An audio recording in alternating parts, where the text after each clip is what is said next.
Hello and welcome to our podcast named Detours.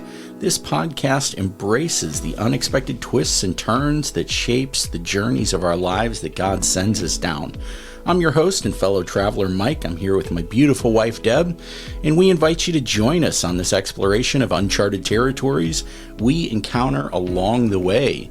So without further ado, let's dive into this episode.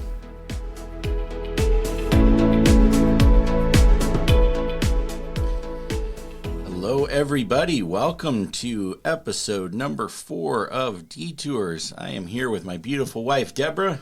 Hi, everyone. And as you know, our special guest for season number 2 is my father, Steve. Hello. And we are here continuing in our testimony and story, this massive detour that my family went through when my little brother, Stuart, was born with a heart issue, and he lived for a little over 9 months, only to pass away from just a sheer accident in the hospital after a successful surgery. And Dad, we kind of concluded the bulk of the testimony in the last episode, and when we were talking, you said that the next episode should potentially be about all these emotions. You kind of called them a giant wave of emotions that hit all at different times, but you have 13 that you've written down that we're going to go through today. So at what point do these emotions that you have written down, at what point do they start kicking in? Is this before Stuart passes away? Do you want to focus mostly after the child passes, or is it anything and everything? It's both.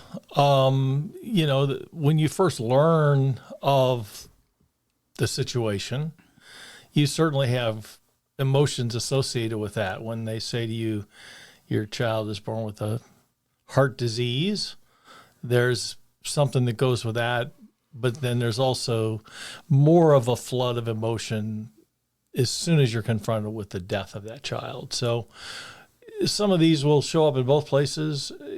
Basically what I've done is over the course of the last 3 or 4 years, I've asked myself the question, what emotions did I feel?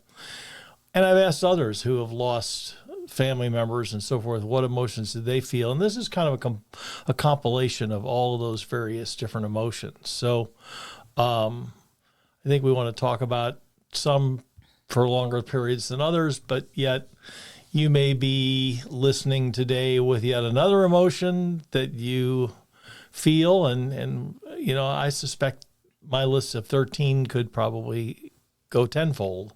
Sure. But I think we'll cover a pretty large swath of the landscape of emotion in the next few minutes. Yeah, and I think what's interesting knowing the list is some of these, Deb, even overlapped with your, the ending of a marriage and the grieving process of the marriage that we talked about in season 1.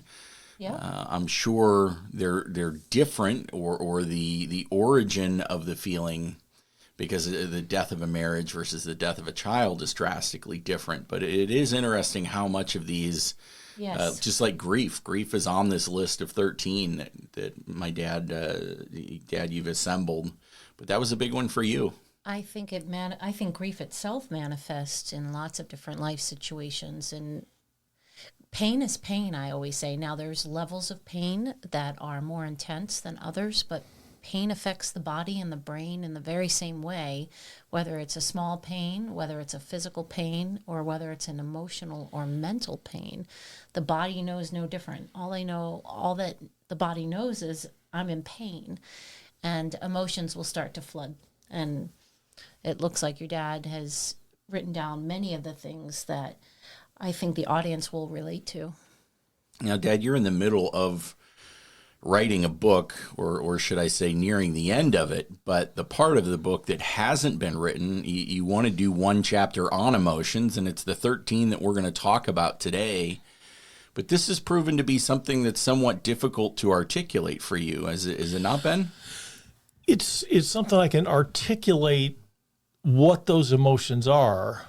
What is more difficult is to say, what's the antidote to some of these emotions? Well, how do we handle some of these things? Because some of them are very difficult. And, the grieving process is different for each of us. The duration of grief really is defined by me. Mm-hmm. What I would tell you is I've seen people that have chosen to grieve forever in a big way. They didn't want to let go. I'm not so sure that's what God wants from us. I feel God wants us to trust in him and to let go of some of these things. But as we talk today, I'll talk about some conversations I've had with people where, they, by their own actions, have said, I just want to grieve over this and I don't want to let go of it. And boy, it makes for an awfully miserable life. Yeah, it does manifest in so many unique ways. So why don't we start at the top of your list? The very first thing on your list is shock. I mean, if you haven't lost a child, you can only imagine the shock that happens when you're running in the hospital and that doctor gives you the stop sign, the shock that just starts setting in. It's got to be the worst kind of shock. Well, I would tell you as well, when you have a healthy baby born and they walk in the room and say, Mr. Snyder, Mrs. Snyder, we're taking your baby to another hospital because he has some sort of heart disease, or, gee, Mr. So-and-so, your son has cancer. Shock doesn't necessarily come because of the death of the child. Shock comes because you have a piece of information to process that you weren't expecting. And so it makes it more difficult. It's you're about to go on a detour receiving of that news. Exactly right. I think shock's an amazing way that God gives us to endure. I think the body goes into shock for lots of different occasions where if you were to feel the brunt of it at that moment, it would be unbearable. I think shock actually is a gift initially from God so that we can endure. I don't know. That's just my take on it. Like, you probably, if you didn't feel shock, you wouldn't have had the ability to probably do the things necessary to get the funeral going and to get all the arrangements done. It's almost that opportunity where I probably shouldn't speak for you, but I'm trying to put myself in your shoes that, there's these necessary things that happen in death that have to be taken care of. And if you were feeling everything all at once, it would be probably debilitating to get those things accomplished. Sometimes you do feel them all at once, and just the drive for survival and the adrenaline rush that you get is what puts you through the whole situation. But there's so many events in our life that we encounter that we just aren't prepared for. And I remember when my father passed away. My father was totally what I thought to be a healthy man. I got a call at 6 a.m. from my mother saying, "You're not going to believe this. Your father's dead." And I'm like, that was shock at its very best. And, sometimes you have time to prepare for an event. Someone has cancer and they die. You still feel shock. You think you're ready for this and you've had time to prepare for it, but you still don't. And shock is one of those things that, as you process it, you really have to get, what you're trying to do is get comfortable, because it's not going to go away. The death of your child does not change it. It's final. But to recover from the shock, you have to get to a point where you accept it and it's no longer shocking to you. You then move maybe into other phases of what we'll call maybe the grieving process. Yeah, what's interesting, diagnosing Stuart with a heart disease, there was no shock to God, right? That's where I think shock is one of those things that we as humans, we have to process. And part of helping that process is going to God, who wasn't surprised by this, and just going, okay, God, what are you doing here? You've asked me to go down a path that I don't want to go down, but you're in the process of transitioning me into an image closer to your son. What is this detour doing? What are you trying to accomplish? If you can keep that kind of attitude in the hardest of trials, you're doing something right, because that's a difficult thing to do. But yeah, always keep in mind that God's not shocked by anything that happens. I don't know we are. I don't know that any of these emotions really.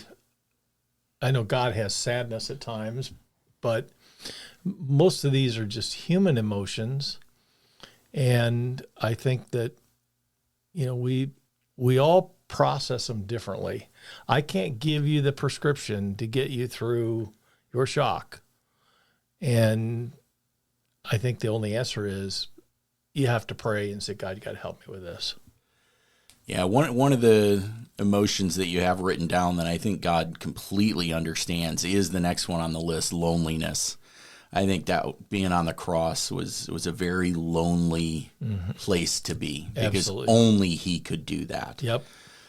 He was abandoned by the disciples. I mean, there's so many. That's a very long list on that one for God. So how do you take loneliness to God? Because he definitely Can empathize. He empathizes with that one big time. Yeah, and loneliness it affected me a couple different ways. I had a couple different kinds of loneliness. The first one was when we came home from the hospital after Stuart had passed away, and we laid down on the bed together. And despite the fact that Sandra was right next to me, I felt like I was in total isolation. I just felt like I had been totally emptied out of all emotion. Someone had opened the drain and let it all come out, and I was just there by myself. The second loneliness that you get is more, and I would imagine this for people that have, let's say, been married for some long period of time and their spouse passes away, and they've been so accustomed to having that spouse there to support and for them to support, for the other person to support them. And you go, I put this in my mother's case. My mother's like, how am I going to make this without my husband here? I don't know that I can make that. So you got two different kinds of loneliness.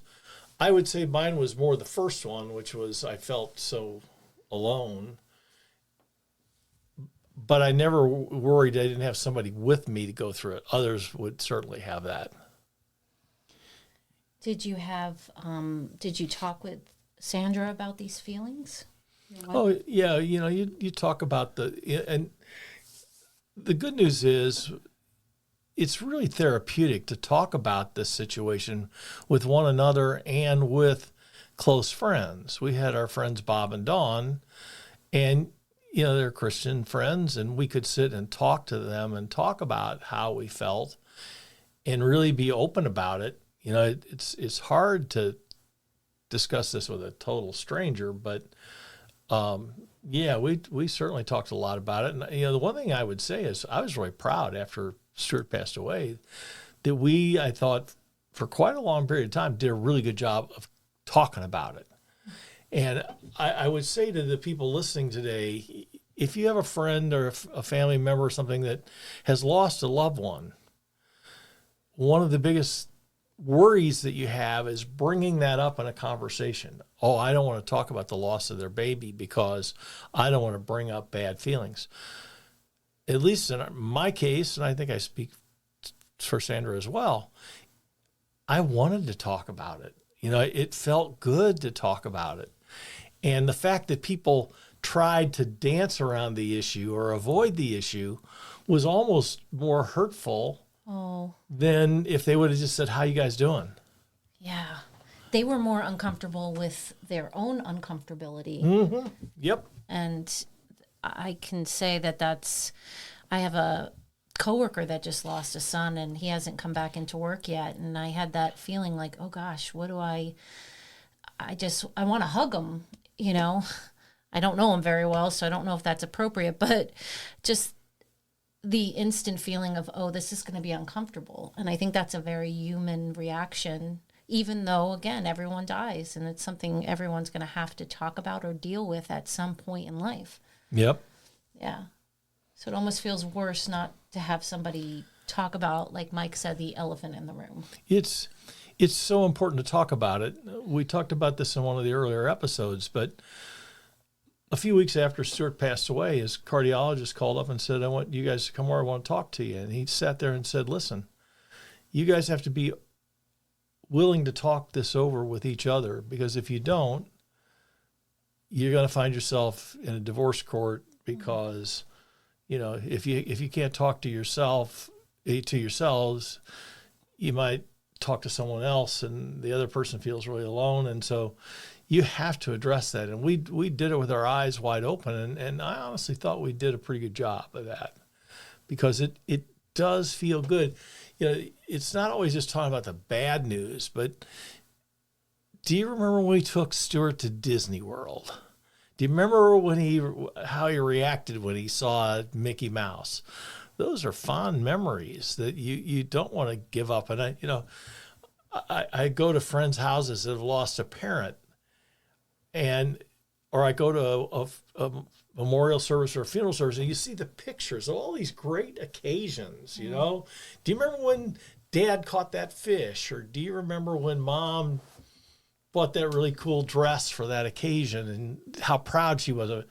Those are fun things that put good feelings back in your heart instead of all the terrible things.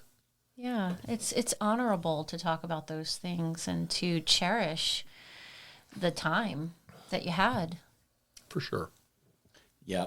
And so that kind of brings us down to some of the more difficult emotions to talk through. So let's talk through denial.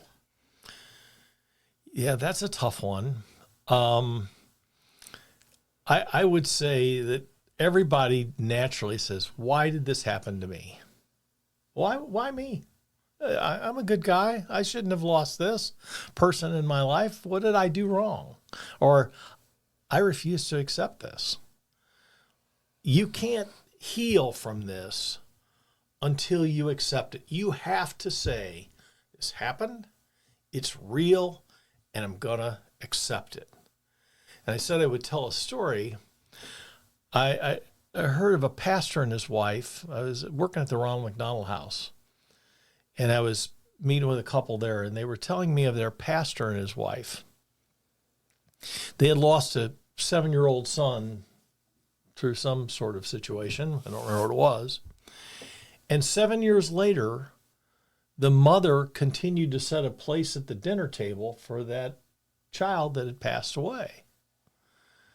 Well, in some ways, I think that's denial. You're refusing to give up the fact that that child is gone. And as long as you leave that empty place at the dinner table, you can't get past it. You know, I hear the stories of people saying, after he died, I never went in his room. I closed the door and I just left it that way.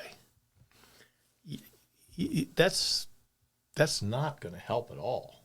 Really not going to help. Yeah, there's even people that we follow on Facebook that have sick children or children that have died that still even go. There's one lady in particular that still literally goes to the graveside of their child every single day. I think it's on their lunch hour, and reads a story to their child. And I understand that grieving is different for every person. And it's going to take a different length of time for every person. But at some point, you do have to, just like King David, he got up, he went in and took a shower, ate food, and worshiped. And you have to have that turning point moment. And everyone needs to self-reflect and go, this grieving, is it still healthy for me? And that can be a tough thing to do, tough self-analysis there. And no amount of someone else saying you need to move past this is ever going to be helpful. It has to be a position in their heart that says, I'm ready to not set that table. I'm ready not to go to the grave and read that story, because someone else going, well, I went through this and it took me this amount of time, or someone else maybe saying, wow, you're still doing that? None of that will ever be helpful. It always has to come from that place of readiness. And hopefully that person gets there. Hopefully somebody in their life encourages that, I'll walk through you when you don't set the table. I'll be with you on the day you don't read that story at the gravesite. Not you should, but when you do, I will be present. Yep. Yeah, it's a tough situation. Denial.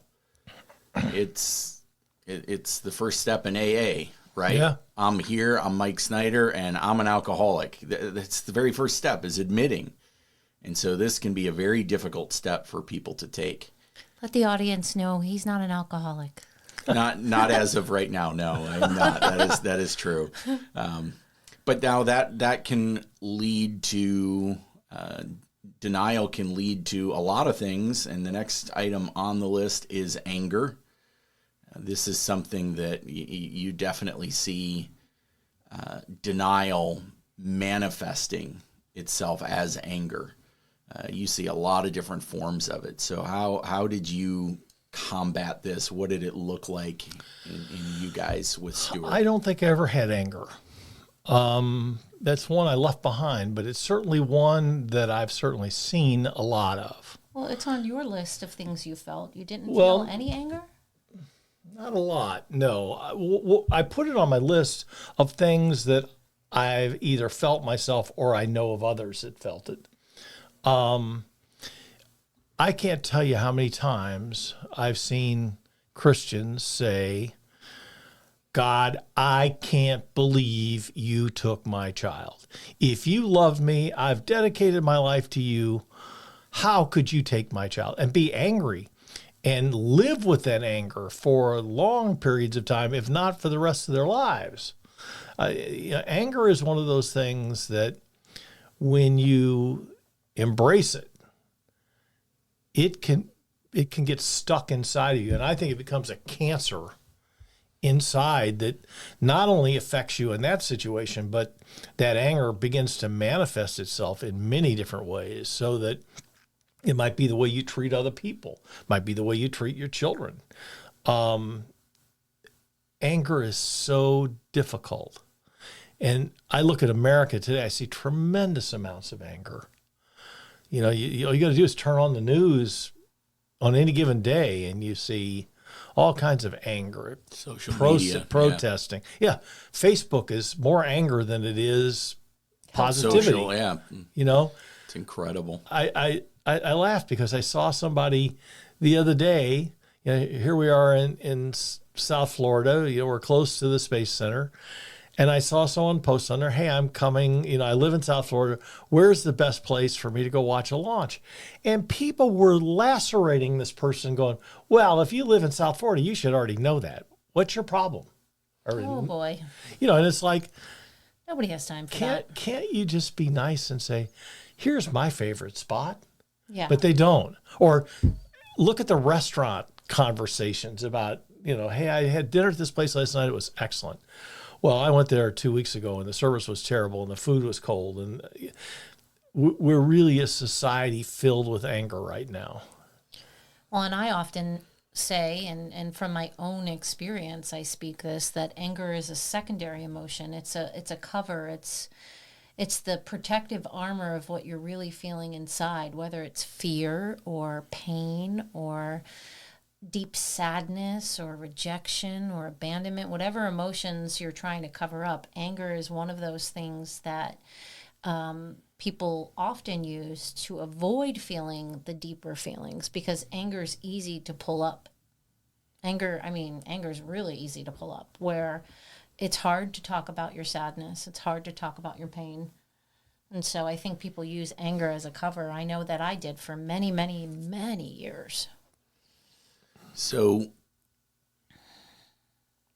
anger is something that manifests in almost virtually everyone in every situation, that you always have to constantly monitor. Working for the church, the next item on the list is also extremely common. It's one of the top searched items on the church website, which is depression. People are anxiety and depression are interchangeable almost these days. And it is the number one searched for term on Calvary Chapel's website. People need to know how to deal with depression, what it looks like. There's a lot of people after COVID that are suffering from depression. So what is it like when you lose a child and that wave hits? It's easy to just become really listless, I think is the word I would use. You know, you get to a point where nothing matters. The good news for me is my glass is always half full. I live a life that's always half full. During this whole thing, I might go into a little bit of depression for a day or two, but the thing that always motivated me was I have another child that I have to raise, and I can't allow any of these emotions to take me down to a point where it affects the way I father my other son. And so, I worked really hard to avoid it. But Deb, I got to believe you can talk more about, the depression side of things, because I think you probably had some serious bouts with it at times. Oh, yeah, I still do.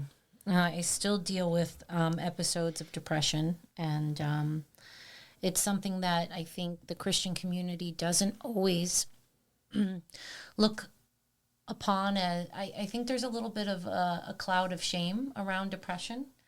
I know that there are times where people will put on a happy face when they walk into a church because they feel like they have to, because people are uncomfortable with others' emotions. And I know I could even say at times I've had smiling depression where everything looks fine on the surface because I'm in survival mode, but inside I'm dying. And I think that when you talk about it with someone you trust and someone that isn't going to judge you for not being where you're supposed to, and I'm using an air quote here, where you're supposed to be, but where you actually are, it helps to alleviate the depression. And I also think counseling is a beautiful way to be able to have an objective viewpoint from someone who cares, and someone that's going to give you some insight that you can't see when you're depressed. Sometimes you're blinded by your depression.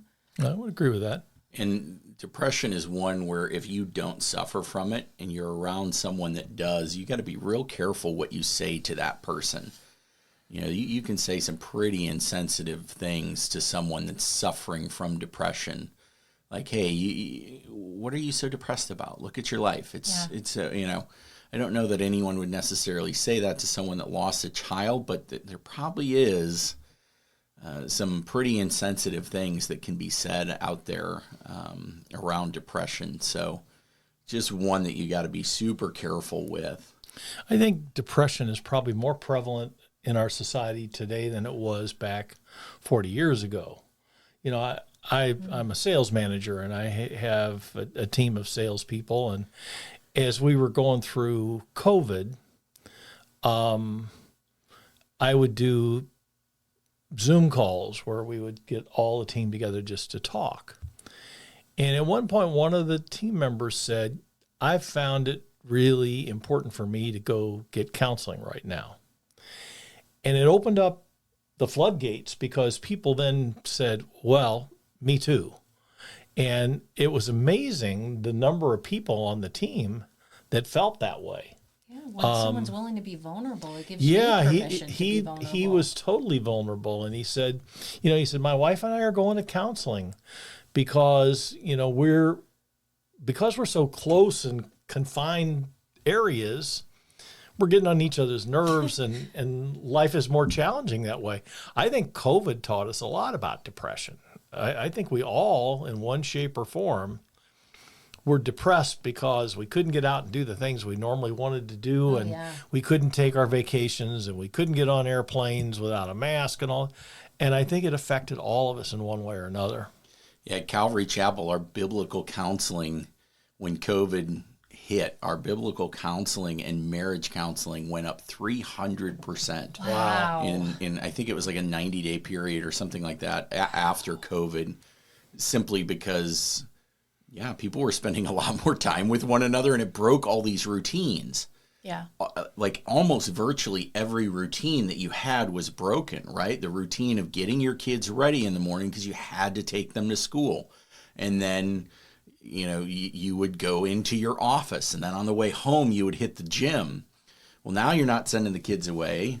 Now you're both working remotely from home, and you can't go to the gym. So and you're dealing with kids who are going to online school and just, And you got to feed your kids for lunch where you never did before. And now all of a sudden, you're around one another 24/7. And, Deb, you and I had a very interesting situation. We literally got married in April of 2020, right when COVID was hitting. So we had a unique start to our marriage. Really? We got to spend a lot of intimate time together for a long time to get to know one another on, on a much deeper level. But a lot of people really struggled through that time in their marriage. So it can manifest in a lot of different ways. I think something that kind of goes along with this is the word fear. Fear can manifest itself a couple ways. When someone says to you, your child has heart disease or your child has cancer, the immediate reaction is fear because you say, wow, what could happen here? But in the case of COVID, the fear was, wow, there's this disease out there. We could all get it and die. And fear was being promoted. It was. So it was being bombarded. Yeah. And fear is one of those things. None of us like fear. Fear's a motivator. It is. Not always for the good. You always hear about foxhole religion, about the soldier that's in a foxhole and the bullets are flying over his head. The good news is, though, that fear typically prompts someone, dear Lord, watch over me. Right. Which is pretty cool because that is the antidote to fear. Is if you know God, you're in God's protection, you don't have to be afraid. And you know what? If you know Jesus is your Lord and Savior and you do end up taking a bullet, the good news is you're in eternity forever with Jesus and there is no fear. Yep. Yeah. Fearfully and wonderfully made, so it can be used for good or for bad. Yep. So on to the next item on the list. This is one that Deb and I talked through in pretty good extent in season 1, so we may not spend as much time on it today, but the next emotion on your list is grief. As we've all mentioned, grieving it's a process. It takes different amounts of time. So is there anything that you want to kind of add? Because I know we've kind of peppered it in already, especially in season 1, but grief definitely hits when a child dies on a different level. The problem with grief is there's no owner's manual that anyone gives you. Isn't that the truth? That says, here's how to deal with grief. Some people have a pity party and they just say, oh, I'm going to just be sad and grieve forever.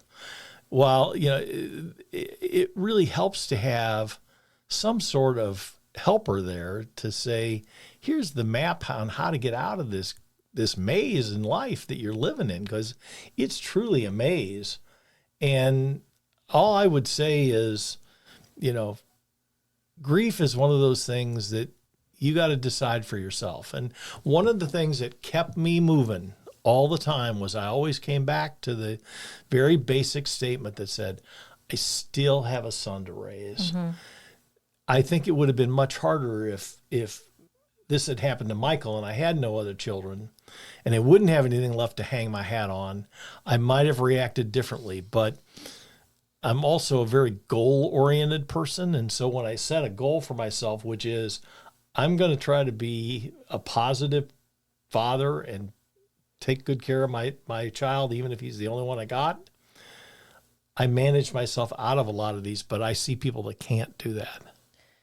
And I think grief hits in more than just the moment that you bury a child or the moment you end a divorce or the moment you end something. I think it's the grieving process, and I've said it in season 1, is you're grieving what could have been. You're grieving those baseball games that you don't get to have with Stuart, or you're grieving his high school graduation. There's a process of grief that isn't just the present moment and the pain you feel, but I think there is something very poignant about grieving the what could have been. I think it's actually very healthy to process through.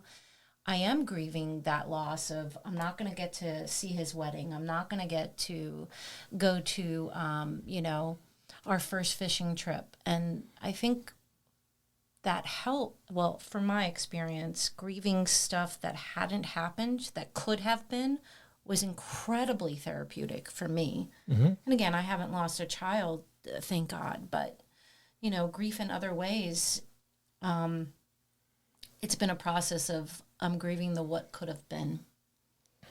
Do you feel like you had any of that experience? Oh, sure. In grief? Oh, yeah. Yeah. Yep. And, to kind of take it to the next one, sadness is normal. Sadness is sort of I think the preliminary step that you take before you get into things like depression or, you can't help but be sad. Yeah. No one rejoices maybe we should rejoice when a Christian gets saved or passes away, because we know they're in heaven, but we don't live that way. We constantly are facing, we're feeling for ourselves. Yes. And that's the problem with all of this. The funeral service and all these emotions are for us, not for the person that's gone. Yes. It's really, I think the funeral service was created to try to help deal with the grief and the sadness and those kind of things.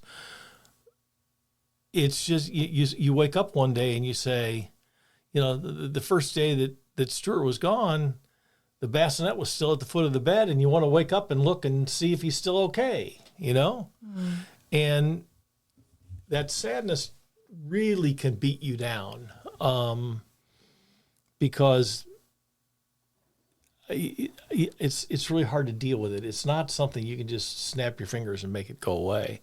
And there's nothing anybody can say to you that's going to make you feel any better. It can't happen. So, sadness is really, I think, a real challenge. Yep, and totally understandable too. It's, again, when you lose a child, you and your significant other are the only two that are capable of walking down that. No matter who you surround yourself with, it's definitely your detour. Yep. That you're going down. So it's a tricky one. And so let's move on to the next emotion that you have written down, which is pain. What do you want to say about pain on this one? Well, I think we need to make one comment here, and that is a lot of these overlap one another. It might be another word to describe something we've already talked about. To me, in some cases, pain and sadness are very, very similar. But yet pain... Anger and pain are similar. Yeah. I think pain is the underlying emotion to almost everything you have on your list. Yep. Yeah, if you think about, if I cut my arm with a saw, I have pain. Pain is cutting your heart. It's it's open heart surgery that's now taken something that was inside your heart and ripped it out of there. And it is a physical feeling, to be sure. It's not just an emotion. It's a physical feeling. Oh, yeah. Your body manifests pain in lots of different ways. Absolutely it does. And, I'm no scientist. I know that when you cut yourself, the white blood cells and that surround that area to keep it from infection, all that kind of stuff. With pain, you need to surround yourself with friends and family that will protect you from that infection. And if you choose to isolate yourself, there's so many of these that cannot be cured just by yourself. And as you look at this, I pray that everybody who's listening to this never loses a child. But my message to you is, if you have a friend or family member that does, you have a real opportunity to make a difference in that person's life. You can easily take steps to help heal that person, regardless of what these emotions are. Yep, absolutely. And now we want to get to an emotion that I think if I went through the death of a child would be one that I experience very tangibly, which is emptiness. Feeling that, there's this Stuart-size hole in your heart when he passes. And I've heard you mention, and it's not the greatest visual, but it is legit. It is true that you feel like a toilet flushed and never refilled. That's it. I've used that for years. And you do have that sense of emptiness when a child leaves. When a sick child passes away. Now, the key that we'll talk about in a different episode is part of this is you got to fill it with something. Right. And we've talked about our involvement in the Ronald McDonald House and some other things. We're going to get to that in a different episode. But emptiness, you've seen a lot of people struggle with emptiness, have you not? I have, for sure. Yeah. Do you think you find that more do you see it manifest different in women than men? Because as a woman, I've had this child growing in me. This child is a physical part of my body, a part of me that's no longer there. Do you think women get hit a little harder in that respect? Absolutely. Absolutely. I don't think we as men can comprehend the emotional impact that the loss of a child has on the mother. I've said that for years. The fact that you carry this child in your body for 9 months and you feel this responsibility that, that's why Sandra was up every few minutes checking to see if Stuart was still breathing.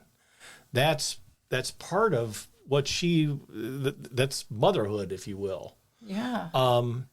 And so I don't think I'm qualified to answer the question when you say, is it more significant for women than it is for men? My answer would be, I got to believe it is. I think but so. I think Deb can validate the fact that it's way more impactful to a woman than it is to a man, because we don't have the same... you don't have whatever the you want to same call it. emotions, Thank number you. one. The same emotion, but I want to use the word the same creative. I created this child. He's in me. I feel every kick, every hiccup, and we don't burp. have that. So even at the point in time when that child is born, we don't have the same connection. Connection's a good word. When you're born, you have an umbilical cord that runs to your mother, and even though they cut that cord, you still, for your entire life, have that connection to your mother. Absolutely. Yeah. And when my son hurts, I hurt. When he's in pain, I'm in pain. There's something so tangible when I see my child hurting. It's just, it's gut-wrenching in a way. Or if I see him going down a path where I'm like, ooh, please protect him, Lord. Like that kind of tangible connection to this living soul that grew in me. Yeah. It's unexplainable, I think, to a man. And I do say that with the utmost respect to fathers, but there is something very unique about that relationship that I don't know that a man can completely understand from our viewpoint, even though you have a bond with your child in a way that I may not understand. Well, just as I said to you that when someone comes up to you at the funeral and says, I know how you must feel, and they've never experienced it, I think I would be equally guilty if I said to Deb, I know how you as a mother must feel. I don't know that feeling because I'm not a mother, and you can't know any feeling that you haven't lived yourself. Right. Yeah, and I don't know who said it. I'm certainly not the first to say this, but it's, a man doesn't become a father until the day the child is born, where a mother becomes a mother the instant she knows. And it's true. It's absolutely true. And so emptiness probably does manifest different for women, for mothers, than it does for fathers, at least with the loss of a child anyway. Yeah. And you said something interesting about you can't possibly know how it feels unless you walk that road, and empathy is on that. And I think that's very important for people to understand. When you literally put yourself in someone's shoes, but you haven't walked the experience, you're never going to truly have the amount of compassion required to, not that you can't be compassionate, but empathy is, I feel what you feel because I've been there, brother. I've been there, sister. I've walked this journey with you. And so when I deal with people who have walked a similar story to me, there is immense empathy because I know exactly what that feeling feels like. And I'm sure that's what made your time at Ronald McDonald House so impactful, is because you're the voice on the other side going, I know how you feel. I am here with you. I know your pain. And you can honestly say that. Yeah. I would tell you that, at the end of the day, when I think of empathy, I will share a part of my life that I've shared with very few. Michael knows about it, but not many do. I was flying home on a plane from Atlanta one evening, and I just finished reading a book, and it basically said, sometimes we put limits on God. And so I was praying, God, I don't want to put any limitations on you. And he spoke to me in my spirit and said, I want you to take out a piece of paper. He said, I'm going to give you some things. I want you to write them down. And I want you to write them down because at the end of this, we're going to make a covenant together, and you're going to sign it, and it will be a covenant between you and I.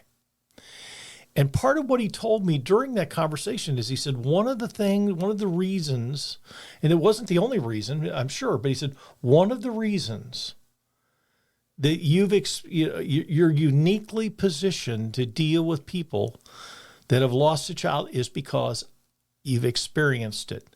And that's something that is so critical to you, to give you credibility. And that's kind of when he started telling me, I want you to write a book. And I'm like, Lord, I'm not an author. There's no way I can write a book. And he said to me, and I started looking on Amazon. You'll find very few books that talk about how to deal with the death of a child on Amazon. And I can remember I called Michael one night. I was having a real battle. I'm like, I can't come up with a title. And he very quickly said, well, I have the title for you.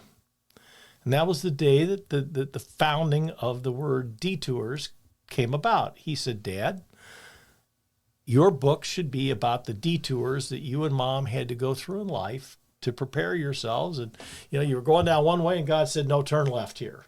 No, now turn right. Now make a U-turn. And he said, that's the perfect name. I thought, you're right. And obviously this podcast is tied around the name Detours because it's not just the loss of a child that creates a detour for all of us. There are many detours that you guys have talked about some already, and there'll be many more to talk about. But in my situation, God said to me, I chose you to do this ministry to families with sick children because you have credibility.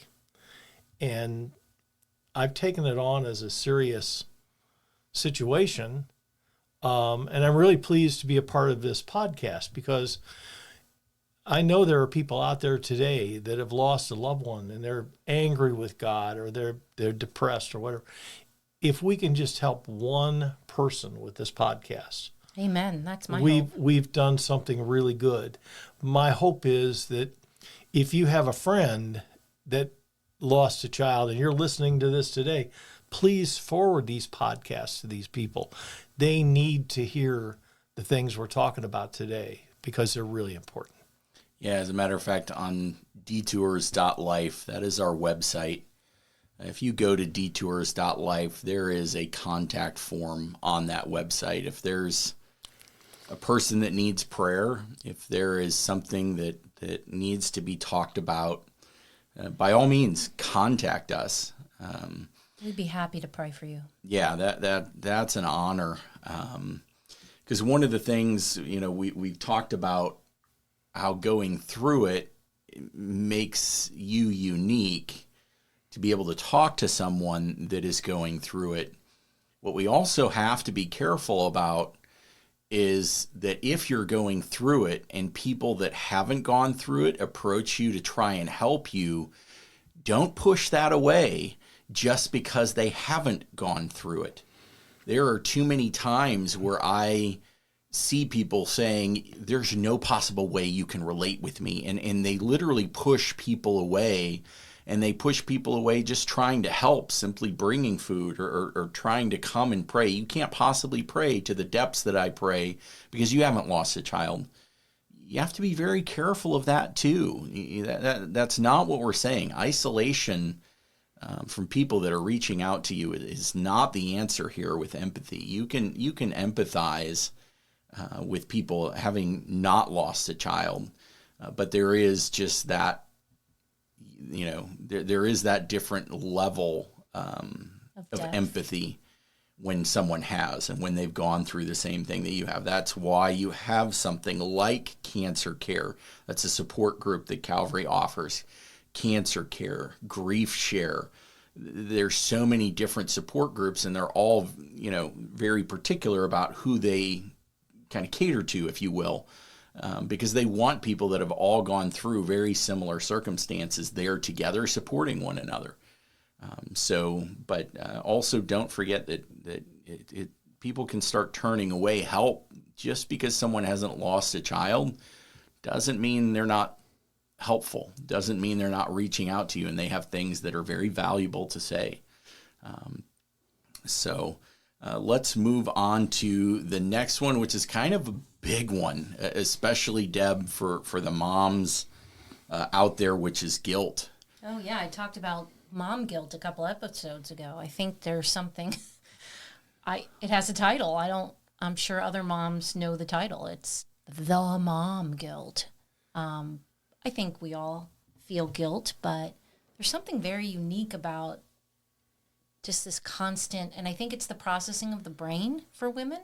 Like I mentioned, we're multitasking through our entire life. And when something's unresolved, that I need a resolution is happening in the back of your brain while a million other things are happening. And so when you don't get an answer or you're waiting on an answer, it doesn't just shut off. And I think that's where the guilt kind of comes in, is you're always holding this heavy package of, I don't have an answer to why this happened, or I don't have a solution, and it's just opened. It's an open window on a computer, and it's running in the background constantly. And so guilt is just, it's a hard emotion. I would tell you that guilt is the one of all of these that I live with every day. Wow. And 42 years later, I still live with it. Now, for Sandra, I'm sure the question was, what did I do during pregnancy that caused this to happen? And even though the doctors said to her, this is nothing hereditary, there's 1,100 babies a year in the U.S. born with this, and that we can find no trace of hereditary. There's a guilt that goes with that, even though they'll tell you there's not. But for me, the guilt was totally different. And I was chasing the corporate ladder. I was doing everything I could because I had been earmarked as somebody they wanted to make like the president of a company. And I had the guy that was my guardian angel in the company, telling people, hey, Steve Snyder's the next guy. And so I was traveling all the time, trying to do everything I could to get that job. And the day Stuart died, I realized that I was traveling probably 75% of my life, or during 75% of Stuart's life, I missed 75% of that life because that was more important to me. And one thing that happens when you go through this, you try to reorder your priorities. Now, I will tell you, I have a team of salespeople that work for me today that I would tell you are probably a little tired of hearing from me. But every so often, I have to get up on my soapbox and I have to say, look, make sure your work-life balance is in the right order. If you've got a child playing soccer this afternoon at 4:00, you have my permission to go to that soccer game. Powerful. I don't care. I want you at that soccer game because I want you to share in the life of your child.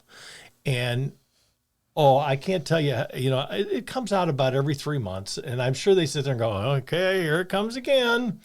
But I'm so committed to it because I still sit here and live with it saying, wow, if I'd have just been home, but 9 months wasn't very long. I missed a lot of it. Oh, And so, we've talked about all these different emotions, but guilt is the one that I can sit here and tell you. And, I have a good friend whose son took his own life in college. And he says to me every day, I still look back and say, I should have seen the warning signs and I didn't see it. And he lives with that guilt every single day. And it's something that no matter how hard you try, out of all these emotions, you can get yourself out of depression. But you can't resolve guilt. Once it's been done, you can't rewind the tape and play it over again. And so many of these emotions that we're talking through are things that in prayer should be brought to the cross and laid there and left.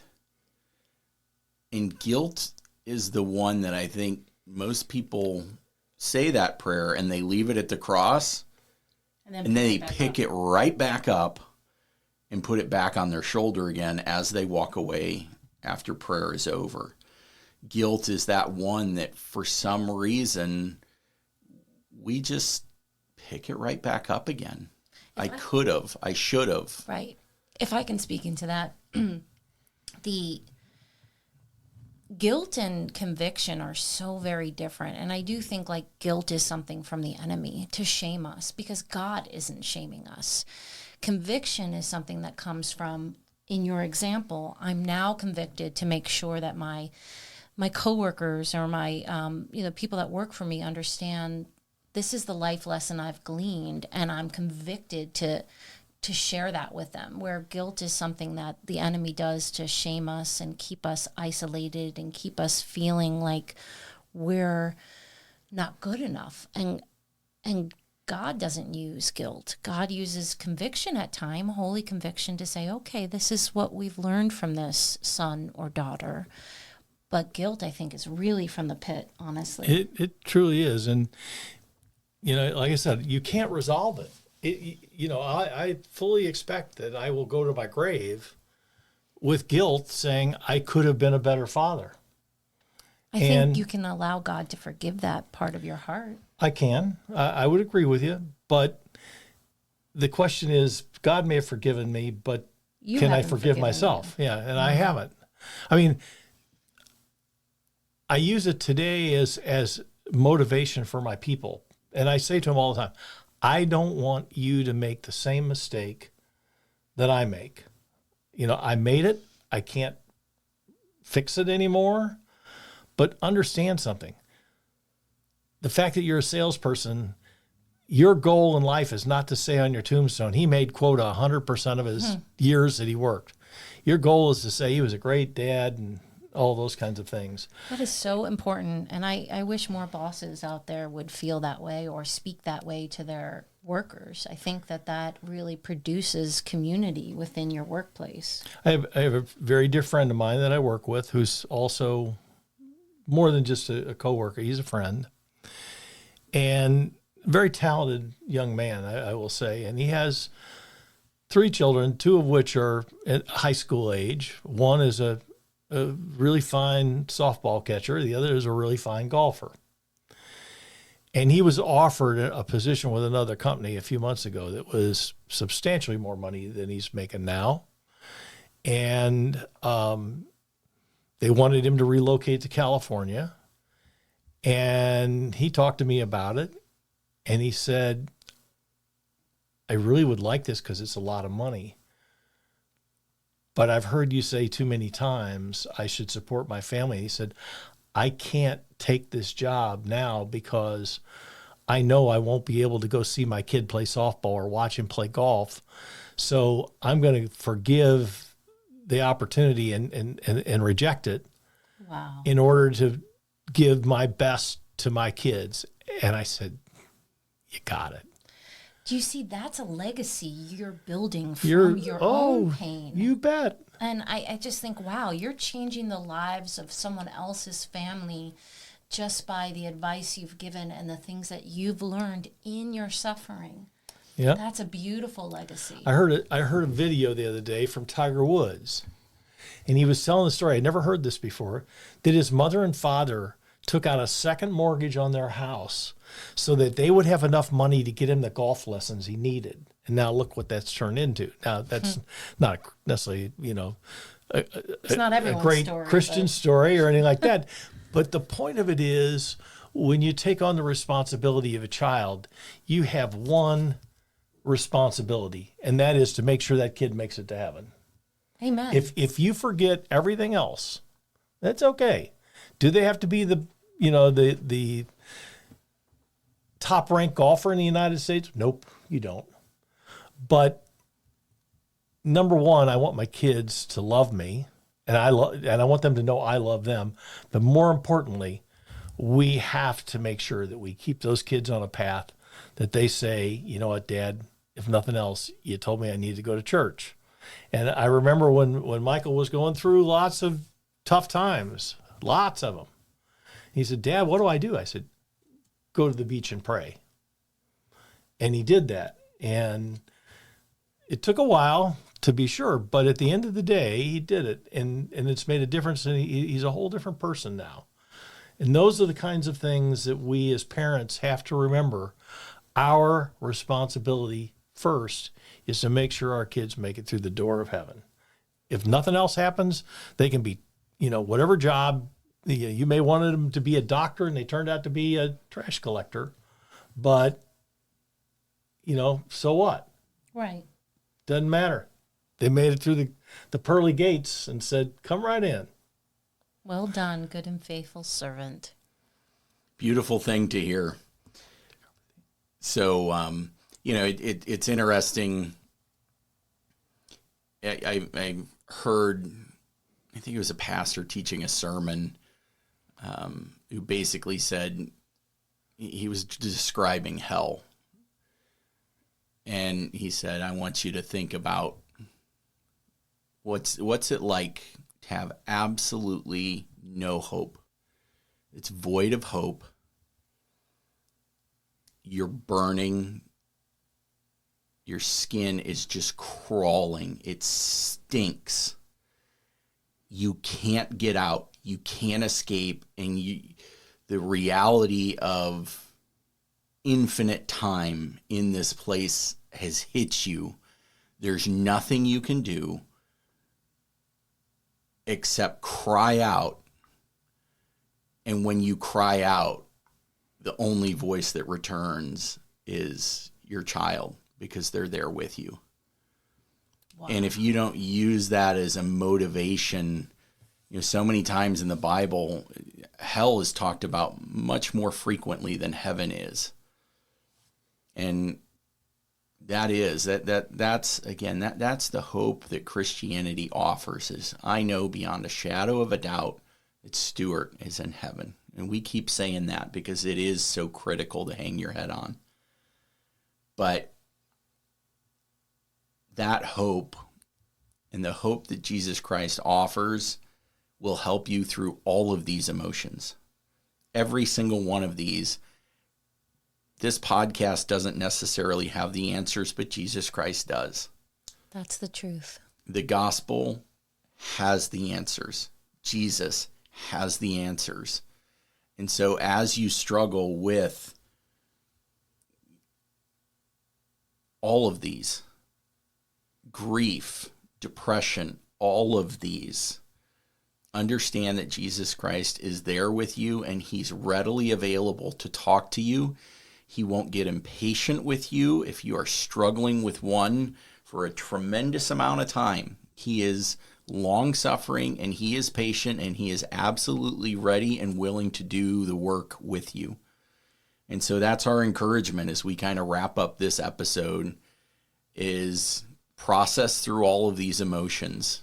Go, as both my wife and my father and myself, as we are saying, go get that group of friends. Go find that group of friends that you can trust, you can confide in, and as much as possible, the Christian worldview answers those questions far superior than any other religion and anything else out there.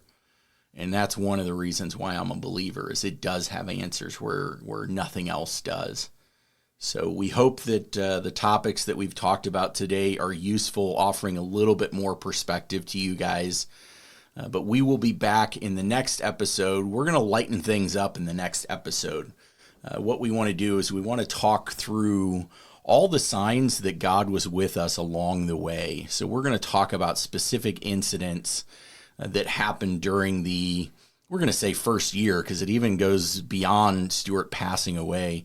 But that year, 12-month-long process where we have very specific examples. You don't always necessarily feel like God is with you, but there are certain points that you can absolutely point to and go, he was tangible, he was right there with me, and I felt his peace. So we kind of want to take what is a very sad and sobering topic, and we do want to spend at least an episode putting a positive spin on it now that we're so many years removed. And it's not even a spin, but it's definitely, the pieces that are missing. So we will pick that up in episode number 5. Deborah, thank you for joining us as well. My pleasure. And Dad, definitely appreciate all the insight to all these emotions. But to everyone out there, thank you so much, and we will see you next time.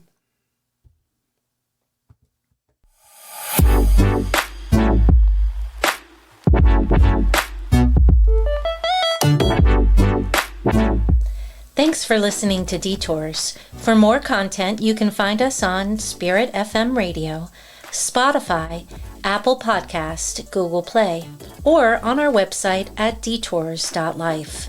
To view my writings or to contact me for public speaking engagements, visit my website at debmarsalisi.com.